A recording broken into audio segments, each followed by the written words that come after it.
The chief suspect in the gory, brutal Sharon Otieno murder, Bwana Michael Oyamo, was today, the 11th of September 2018, released by police.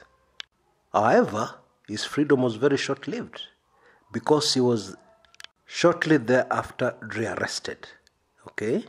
There are a lot of very interesting things, that should inform us about a lot of things, around that small kadrama.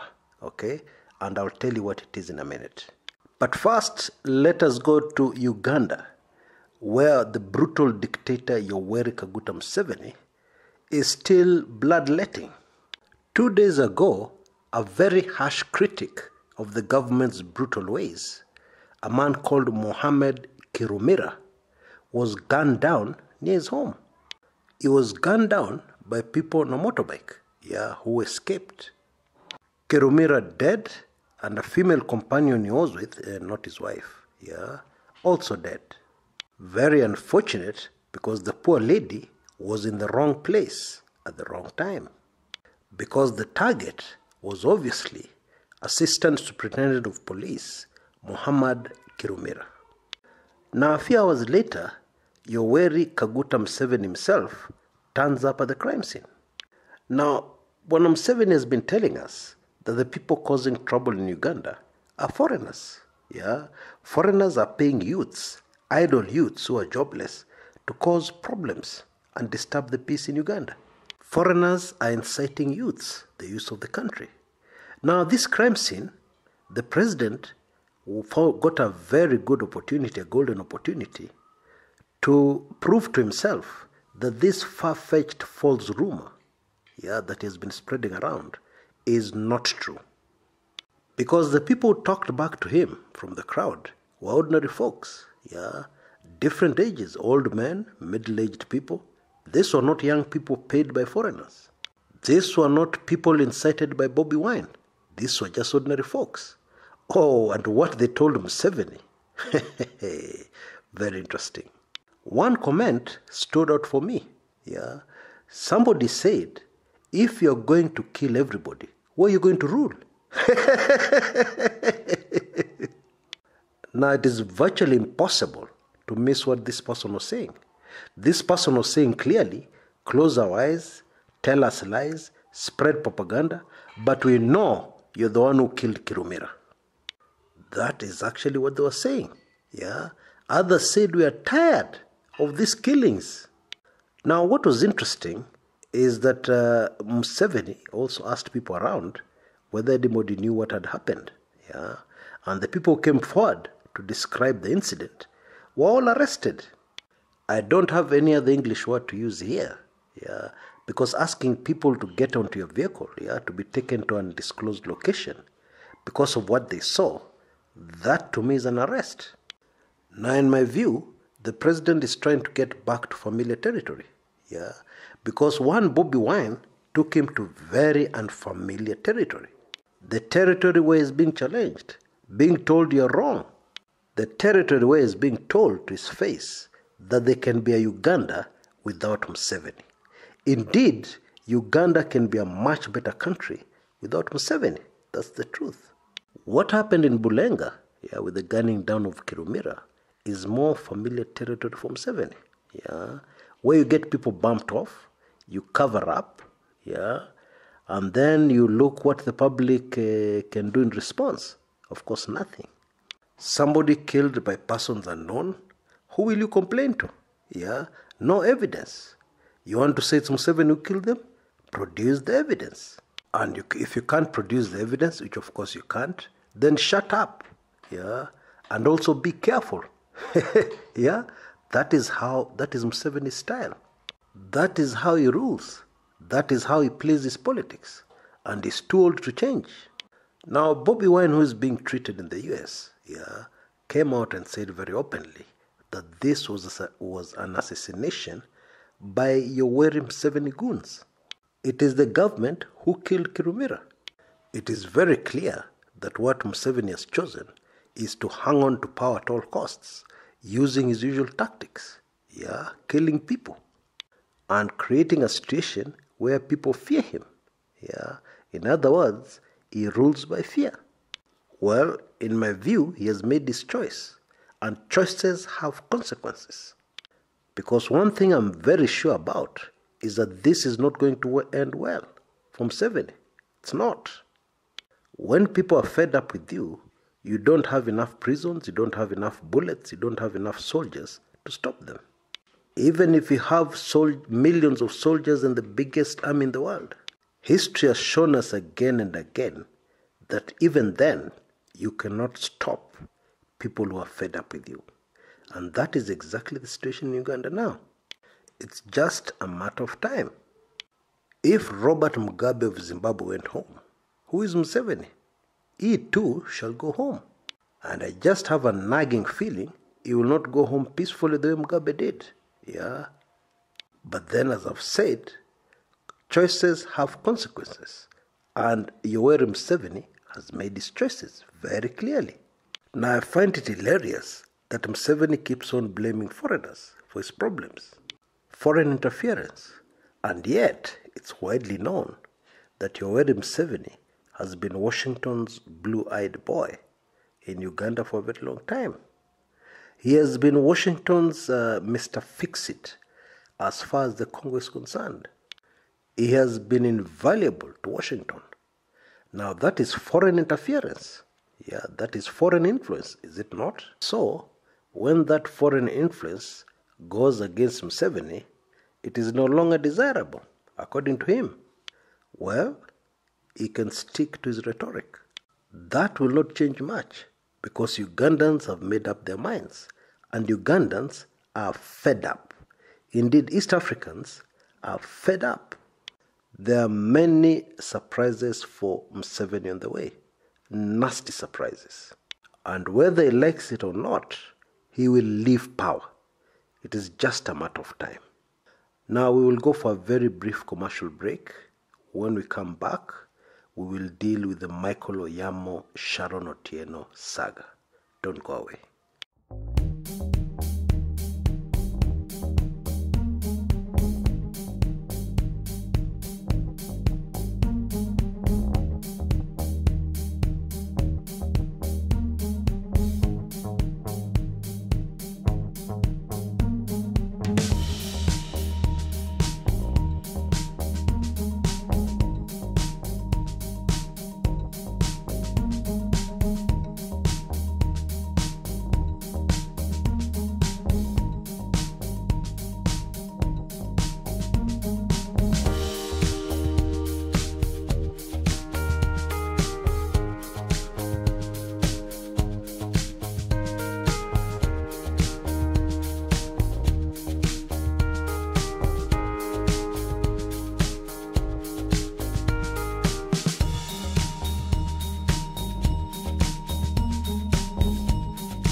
Welcome back. Now, why release Michael Oyamo and then rearrest him again? Is this torture? Is this psychological torture, or what is it? What's happening here? Well, it is not torture. Yeah, all it is what I'd call a legal technicality. You see, a magistrate's court cannot try somebody for murder. This is high court business. And if I can remind you, the magistrate's court had ordered yesterday that if the state cannot charge Oyamo today by 9 o'clock, he should be released. So technically speaking, that order by the court was complied with. Yeah, because at around 9 o'clock, he was released. And then he was freshly arrested. This is a fresh case now. And I believe Oyamo is headed to Nairobi.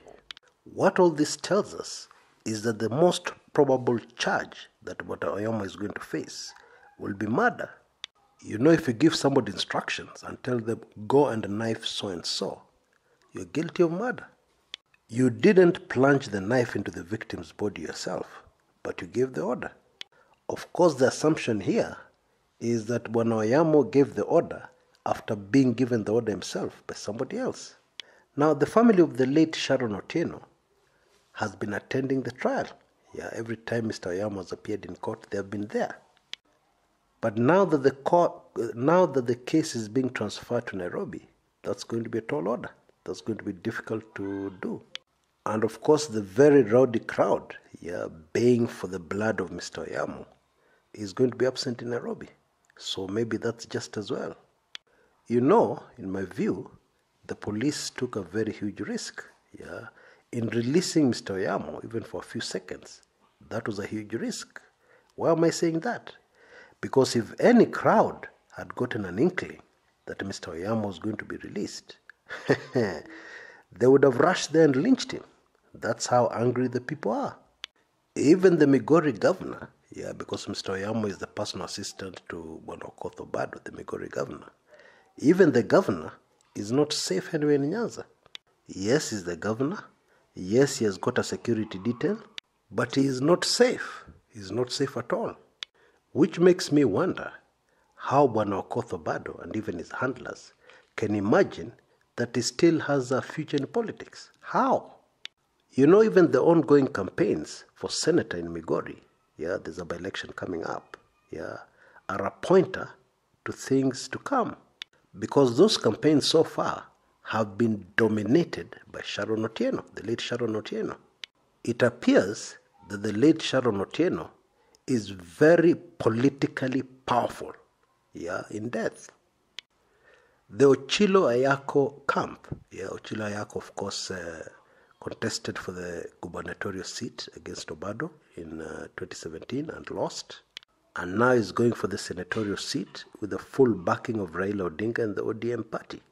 The Ochilo Ayako camp has been referring to the opponents, sponsored by Obado, as the Kodera Forest Group.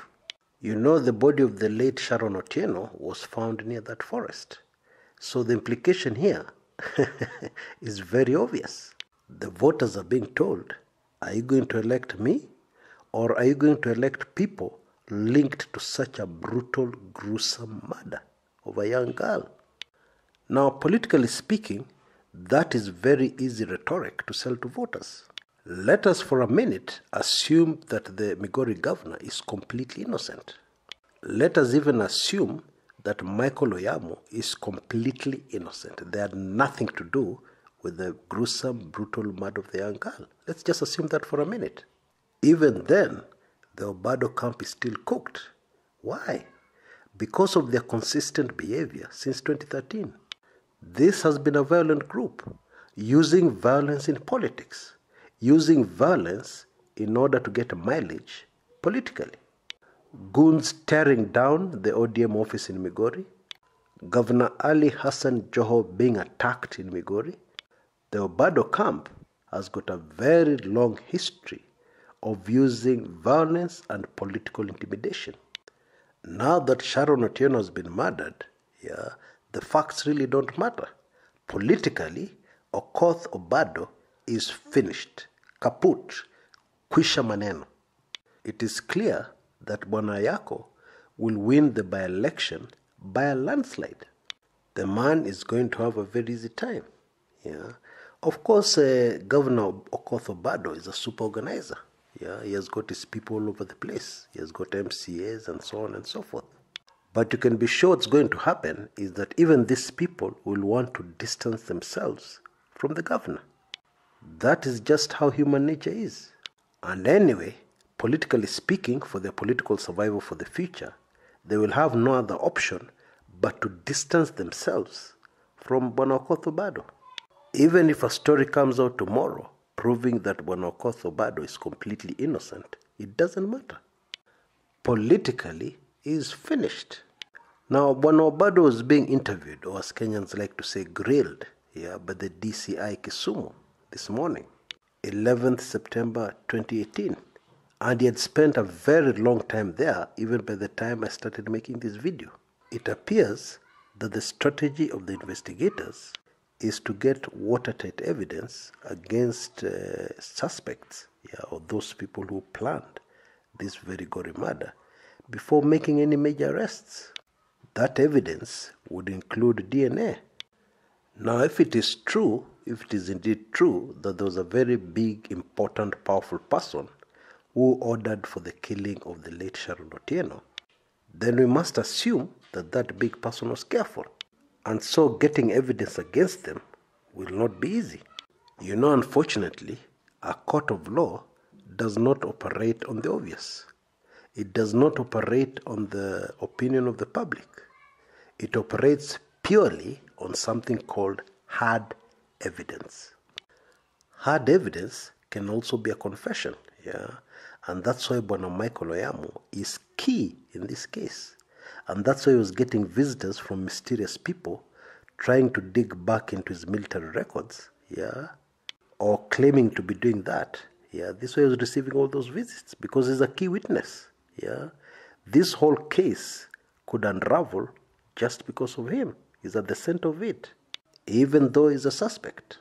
But what has really puzzled a lot of people is the fact that it seems that Bwana Barack Odor is also being treated as a suspect. The journalist who jumped out of a moving car, the same car the late Sharon Otieno was last seen inside, is also being treated as a suspect. Some have even said Bwana Odor's injuries from jumping from the moving vehicle are not consistent with the injuries of a person who jumps from a speeding vehicle. And even detectives have visited the precise scene where Bwana Odor jumped out of a moving vehicle. And in my view, quite rightly so. Because in any murder investigation, you must keep an open mind. You cannot make assumptions. If you make assumptions, the chances of you getting it wrong are very high. However, there's one very important point that will always defend Bwana Barack Odor. And that is the fact that he's the one who blew the whistle on this whole affair, even before Sharon Otieno's body was found. What possible motive would he have for doing this, assuming that he was also involved somewhere in the murder? What motive would he have of doing something and saying things that would actually point to the actual murderers? To be honest, I don't see any plausible reason there, any logic that would make sense. In my view, if indeed the journalist is being treated as a suspect, he is not being treated as a suspect for murder. It is possible that he is being treated as a suspect for another offense, and that offense may have been committed when Sharon was still alive. That is the only thing that would make sense to me, and not murder. But I suspect Bwana Odor is very happy. However much he's harassed, he is very happy to be alive. Because obviously, he missed death by a whisker. And it is clear to me that this would have been one very big murder puzzle, possibly unsolvable, had he not jumped out of that moving vehicle and told us his story. Until next time, this is Chris Kumekucha.